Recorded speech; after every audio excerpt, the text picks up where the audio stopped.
वालेकुम प्यारे साथियों। आज हम आपके लिए लाए हैं एक आमिल की कहानी, उसकी अपनी जुबान। साथियों, अमलियात की वजह से जिंदगी में अजीबोगरीब वाकयात सुनने और देखने को मिलते रहते हैं। कुछ अर्सा पहले की बात है कि एक जानने वाले की कॉल आई कि मेरे बेटे, जिसकी मंगनी कुछ दिन पहले साथ वाले शहर में हुई, उसने आपका जिक्र अपने ससुराल में किया था। उनके घर में कोई मसला है तो मैं आपको ले जाना चाहता हूँ। मैंने जाने की हामी भर ली। अगले दिन वक्त मुकर्रर पर वो गाड़ी लेकर आ गए। अल्लाह का नाम लेकर हमने अपना सफर शुरू कर दिया। सफर शुरू होते ही वो बताने लगा कि मेरी बहू की बहन, जिसको काफी सालों से आसेब है, उसी के लिए हम आपको लेकर जा रहे हैं। मैंने उनसे पूछा कि उसे आसेब है, ये आप कैसे जानते हैं? वो बोले कि ना तो वो खाती है, ना किसी से मिलती है। वो अलग अपने कमरे में खुद को बंद करके रखती है। खैर, बातें सुनकर मुझे ऐसा कुछ नहीं लग रहा था कि मरीजा आसेब का शिकार हो। और अक्सर ऐसा होता है कि मरीज जानबूझकर घर वालों को तंग करते रहते हैं। ऐसे मरीजों के ड्रामे और उनके घर वालों की मजबूरी से जाली आमिल और पीर बहुत फायदा उठाते हैं। खैर, इसी तरह के मरीज हमेशा मेरी उकताहट और बेजारी का सबब बनते हैं।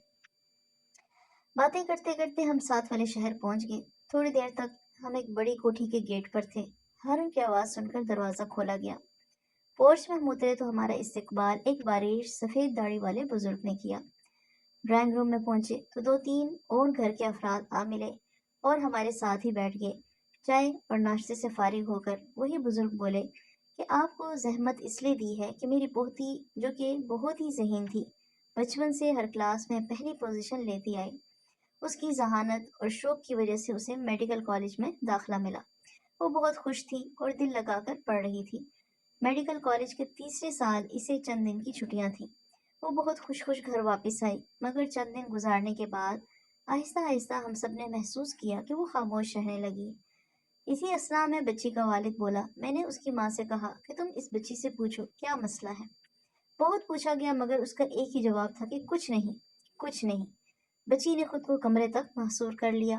खाने का कहा जाता तो खा लेती, ना कहा जाता तो ना खाती।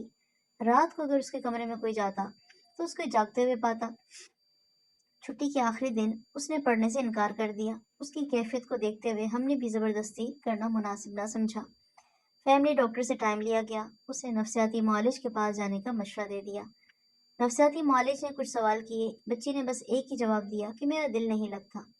डॉक्टर ने बेआरामी की वजह से सबब बताया कि नींद की दवाई तजवीज़ कर दी।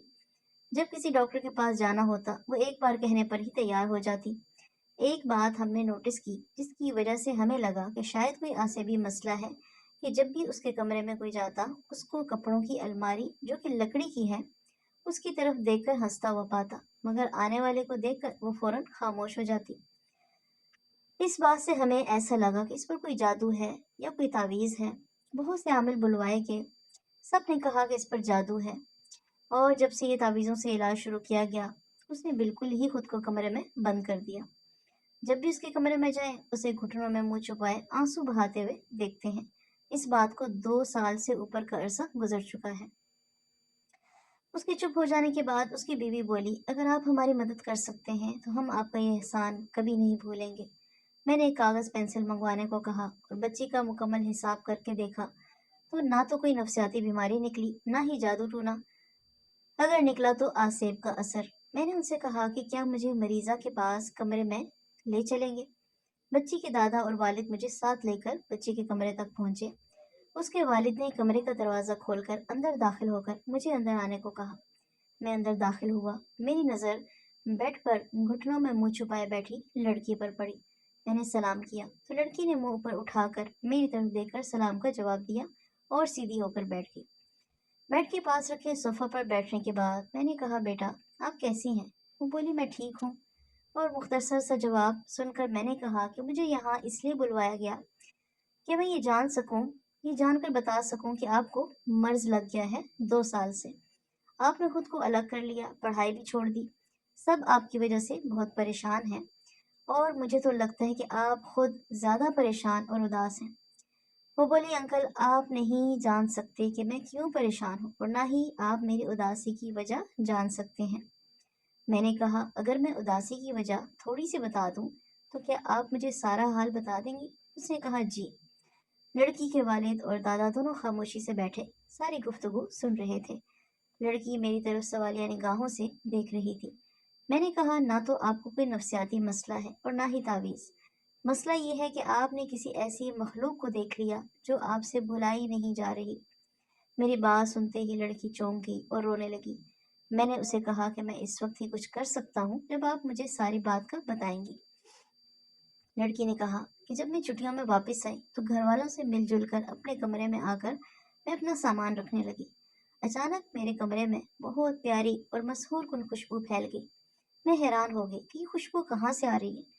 मैंने यही सोचा कि शायद बाहर हॉल कमरे में घर के किसी फर्द ने कोई परफ्यूम लगाया है और शायद उसी की खुशबू है। कुछ देर बाद खुशबू के आने का एहसास खत्म हो गया। मैंने शावर लिया और कुछ देर सोने की कोशिश करने लगी। आंखें बंद किए कुछ ही देर गुजरी होगी कि मुझे एहसास हुआ कि कमरे में कोई है जो मुझे देख रहा है। मैंने आंखें खोलकर देखा, कोई नहीं था। मैं सो गई। शाम को अम्मी ने उठाया। मैं फ्रेश होकर बाहर हॉल में चली गई। जाते ही मैंने भाई से पूछा,